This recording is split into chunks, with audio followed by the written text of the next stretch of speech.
கர்த்தருக்கு பிரியமானவர்களே, கர்த்தர் இன்றைக்கு உங்களோட பேசவிருக்கும் வார்த்தையை கேட்கலாமா? உன்னத பாட்டு 8ஆம் அதிகாரம் 6ஆம் வசனம். நேசம் மரணத்தை போல் வலிது, நேச வைராக்கியம் பாதாளத்தை போல் கொடியதாயிருக்கிறது. அதன் தழல் அக்கினி தழலிலும் அதன் ஜுவாலை கடுஞ்சுவாலையுமாயிருக்கிறது.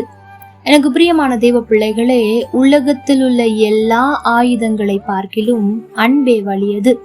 அன்பினால் உந்தப்பட்டு தாய் தன் பிள்ளைக்காக எந்த தியாகத்தையும் செய்ய ஆயத்தமாயிருக்கிறாள். அன்பினால் உந்தப்பட்டு இளம் தம்பதிகள் ஒருவருக்கொருவர் விட்டு கொடுத்து பல தியாகங்களை செய்கிறார்கள். ஒரு மனிதனுடைய எல்லா நல்ல குணாதிசயத்திலும் அன்பே விசேஷமானது. கிறிஸ்துவனுடைய அன்பை நாம் தியானிக்கும் போதெல்லாம் அது மகா தியாகமான அன்பு என்பதை உணர்கிறோம். அவர் பரலோகத்தை விட்டு பூமிக்கு இறங்கி வந்தது எவ்வளவு பெரிய தியாகம்! அவர் எவ்வளவு தியாகம் செய்து பாரமான சிலுவையை நமக்காய் சுமந்தார். அவர் எவ்வளவாய் தியாகம் செய்து அவருடைய கடைசி சொட்டு ரத்தத்தையும் நமக்காக ஊற்றி கொடுத்தார்.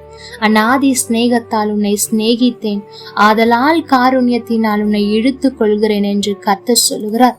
அவருடைய அன்பிலிருந்துதான் அவருடைய சிநேகம், காருண்யம், தயவு, கிருபை ஆகிய அனைத்தும் வெளிப்படுகின்றன.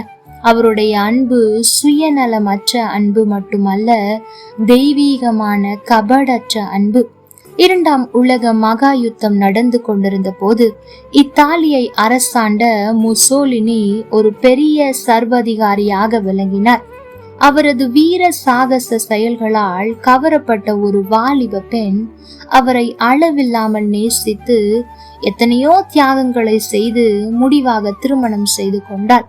ஆனால் சில நாட்களுக்குள்ளாக உள்நாட்டு கலவரங்களும் வெளிநாட்டு கலவரங்களும் ஆரம்பித்தன.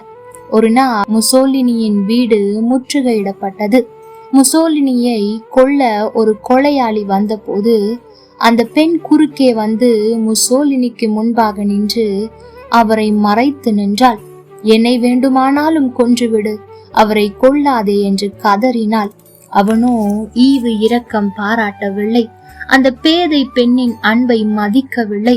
அந்த கொலையாளியின் துப்பாக்கியிலிருந்து வெளிவந்த குண்டு அந்த இளம் பெண்ணில் பாய்ந்து அவளது ஜீவனை நிறுத்தினது.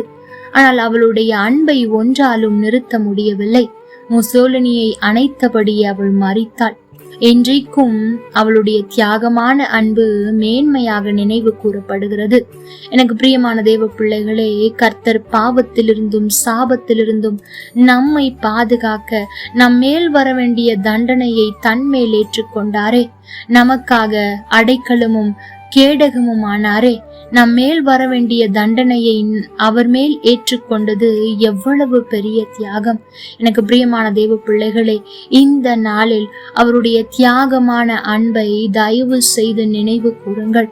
நம்முடைய பாவங்களை அறிக்கை செய்து, ஆண்டவரே உம்முடைய அன்பை எனக்கு தாரும் என்று வேண்டுங்கள். ஏனென்றால் இந்த நாளில் அவரை போல நாமும் மற்றவர்களை நேசிக்க வேண்டும் என்று விரும்புகிறார். ஒருவேளை மனுஷருடைய சிந்தையில் அது மிகவும் கடினமானதுதான். சத்துருக்களை நேசிப்பது என்பதும் நமக்கு துரோகம் செய்தவர்களை மன்னித்து மறந்துவிட்டு நேசிப்பது என்பதும் கூடாத காரியம்தான். ஆனால் நாம் ஆண்டவரிடத்தில் பலத்தை கேட்கும் போது, ஆண்டவரே உம்மை போல நேசிக்க எனக்கு உதவி செய்யும், எனக்கு துரோகம் செய்தவர்களை மன்னிக்க உதவி செய்யும், என்னை காயப்படுத்தினவர்களை, கஷ்டப்படுத்தினவர்களை, வேதனைப்படுத்தினவர்களை மன்னித்து மறந்துவிட்டு அன்பு கூற எனக்கு உதவி செய்யும் என்று ஜெபியுங்கள். ஒருவேளை யார் யாரெல்லாம் இந்த ஜெபத்தை செய்து கொண்டிருக்கிறீர்களோ, நிச்சயம் ஆண்டவர் சீக்கிரத்தில் ஒரு மாற்றத்தை கொடுத்து, யாரால் நீங்கள் கஷ்டப்பட்டீர்களோ அவர்களை நேசிக்கிற இருதயத்தை ஆண்டவர் கொடுப்பார். அதுவரை அந்த காரியத்திற்காய் ஜெபித்து கொண்டே இருங்கள்.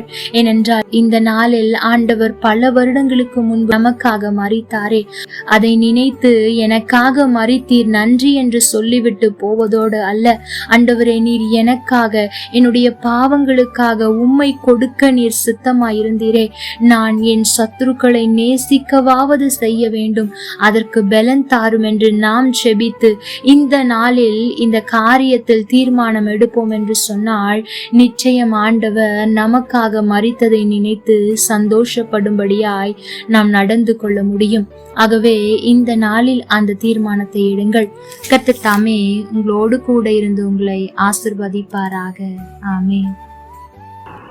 லைக் பண்ணுங்க, ஷேர் பண்ணுங்க, கமெண்ட் பண்ணுங்க.